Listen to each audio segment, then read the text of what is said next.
Hey guys, Lance back with FMG with the part 2 of my infamous compilation, montage, review, whatever it's called, whatever you want to call it.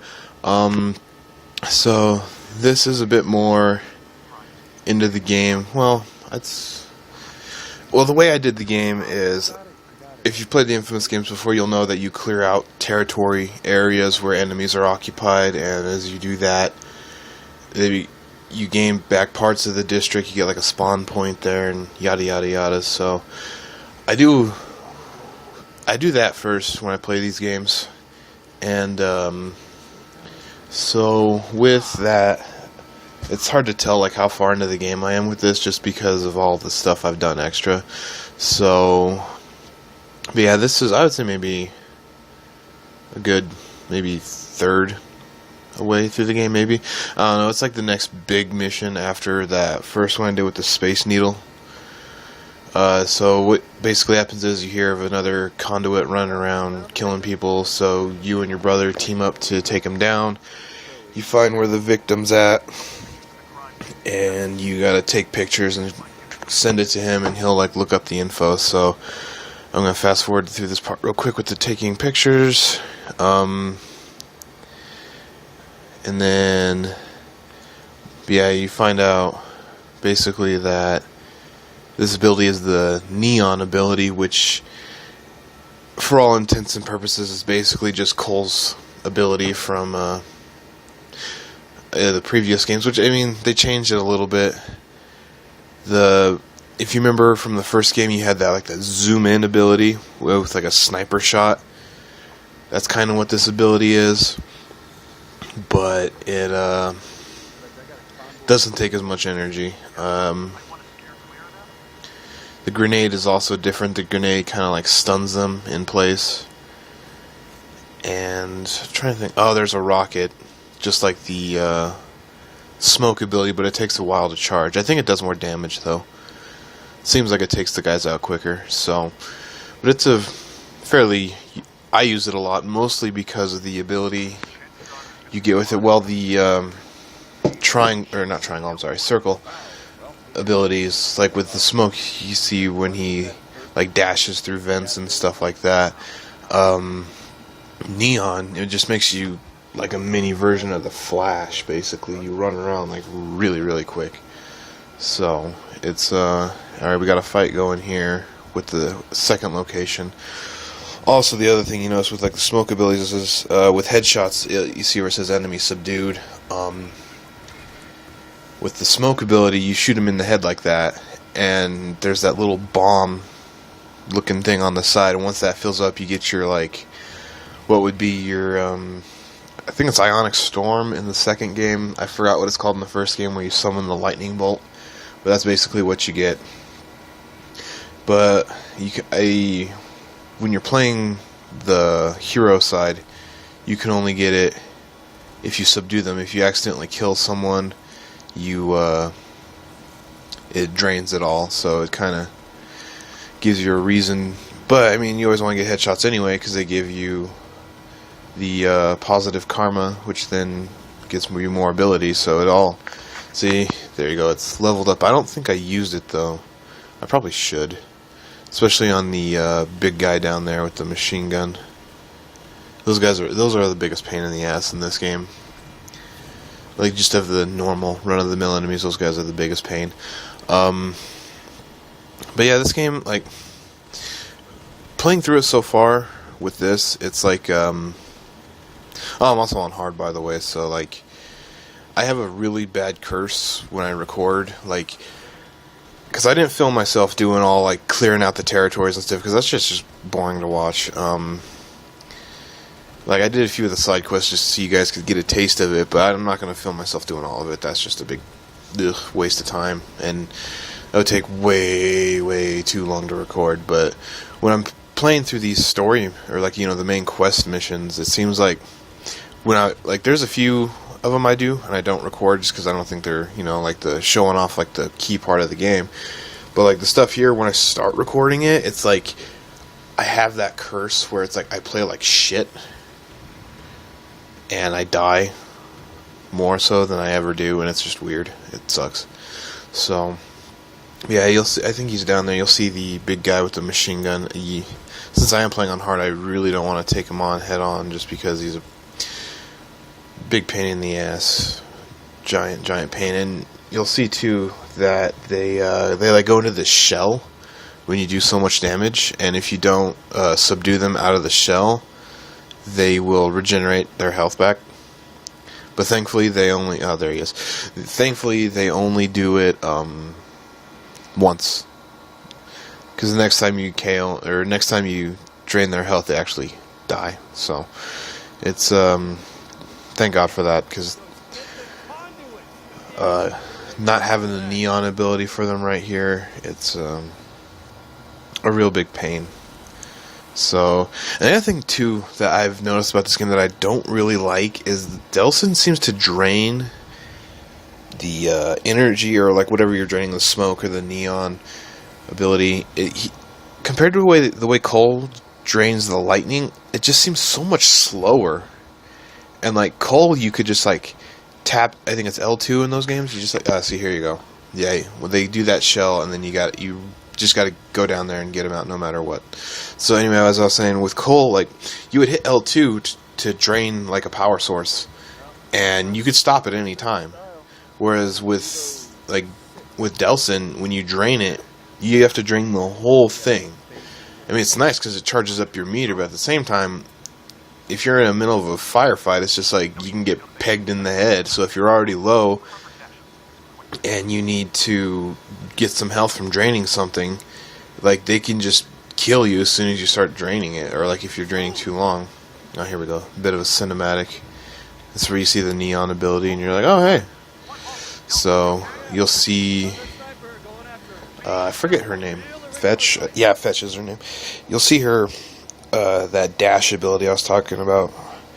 It's really, really useful. Just for getting around, because, like, you can run up any wall with it. See, there she goes. That ability leaves a trail wherever you go, but I don't know if the enemies follow it. There's times where it seems like they did. So, yeah, it's incredibly useful. The other really cool thing too is, I think I mentioned earlier, when you have the smoke ability out, you like the chain he has for your melee. Oh, this is where you gotta take more pictures. The smoke ability you have with the melee is like it's the chain, and it just reminded me of Ghost Rider. And it's really cool because when you get the neon ability, it just turns into a giant sword. Like the neon energy coats around it, and it stays in one formation. It's really cool. It's a nice touch. I was thinking that, it'd just be like a neon whip or whatever. So, yeah, here you go. You take more pictures of the hideout. It's pretty run of the mill.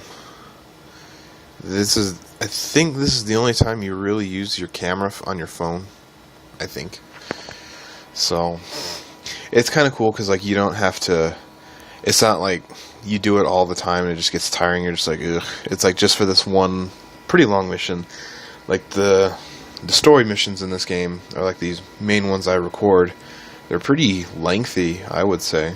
So, whereas like some of the lesser known ones, you can get them done in like no time. So, yeah, here's back at the this should be the last part of the mission where you have to find her abilities. This is a basic introduction to the drug bust hero missions, where you just take out a bunch of armed guys and destroy their drug stash that they have. And it's just like, who sits there with a drug stash in the middle of the street? That's, I don't know, I guess in a time of chaos like this, who knows what people would do. So, yeah, and then you go through here. I was a bit of an idiot and thought that, oh, no, there's one guy left to take down. That's the other thing, too, with these drug missions, is like they take a while for like all the enemies to spawn sometimes. So the quest will still be on your map, and you'll be like, okay.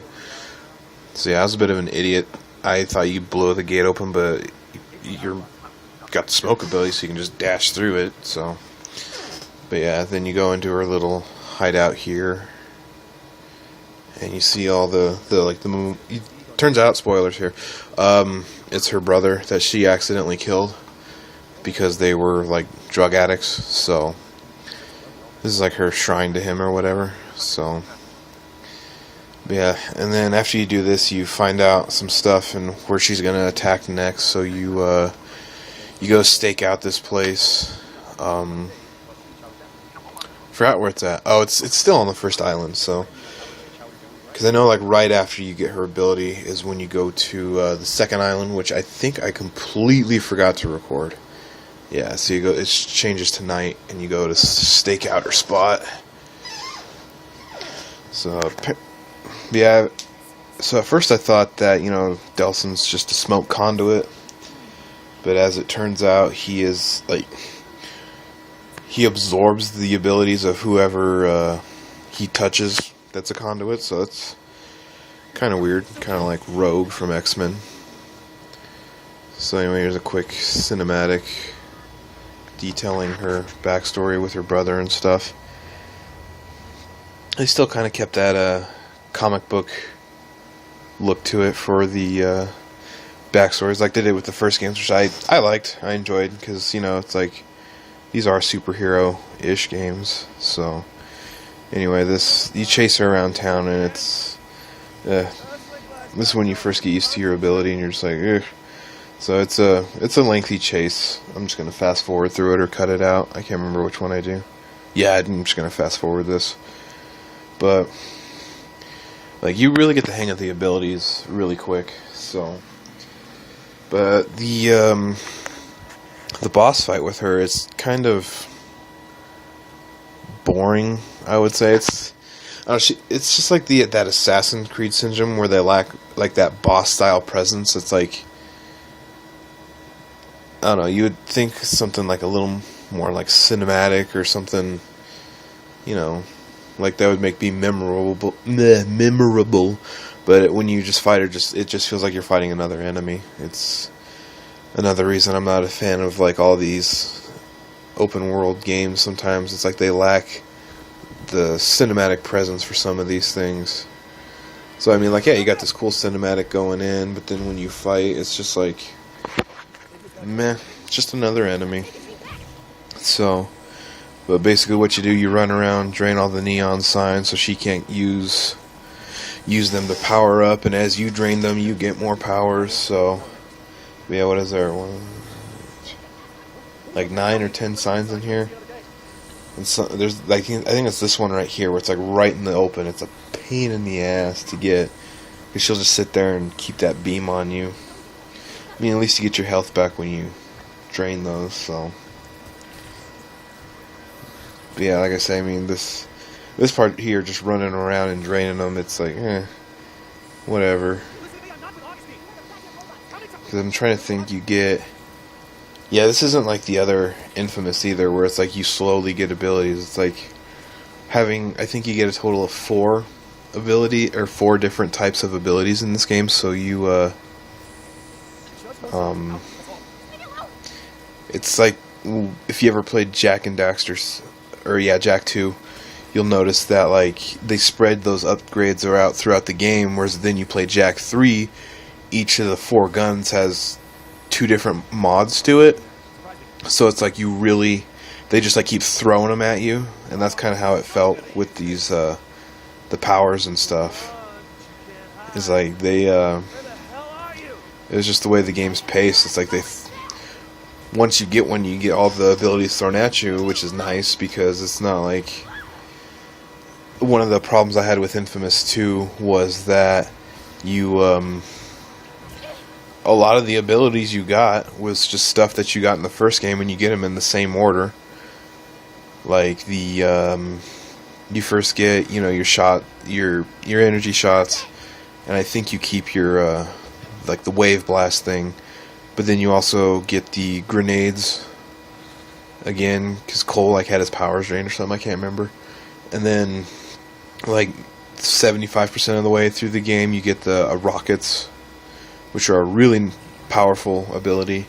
And then at like right before the last mission, you get the ability to summon a lightning bolt again. So it's just like, really? It feels like I'm just... It's one issue that it's that Metroid syndrome that I really just don't like when games do. It just, yeah, I think it's poor design. I mean, not really design, just a really bad concept to do, just to, you know, give you a taste of all these abilities, and then, oh hey, I beat her. Yeah, you get a taste of all these abilities, and then they just, you know, take them all away, and then you progress through the game and get them all back, and then like for the sequel, it's like they do the same shit. So it's something I really wish would change. So anyway, here's the backstory for explaining how she came to kill her brother in her abilities and all that good stuff. So,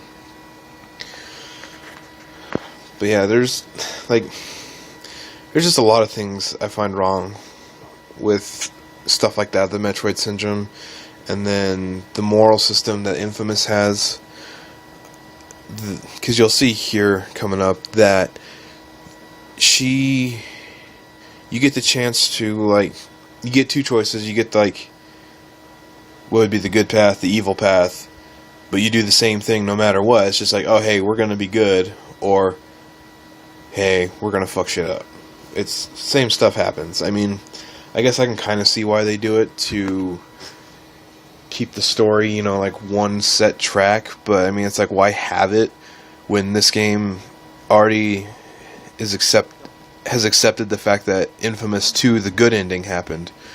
So I don't know, it's just something I wish they would consider changing, just because, like, if they could give you a totally different experience story-wise for playing down the evil path, like if you played inFamous 1 evil, and you played inFamous 2 evil, and then you start this game, if they could, I mean, like, look off your trophies, or look off your save, well, we can't look off your save data, but look off your trophies and be like, oh, hey, you played the game, like, if you only played through good, it'll be like, okay, do you want to play the good path or start from scratch? And you can be like, alright, I'll start the good path. Or if it's like, oh, hey, you did both, which one do you want to have as what happened before this game? That would be kind of cool.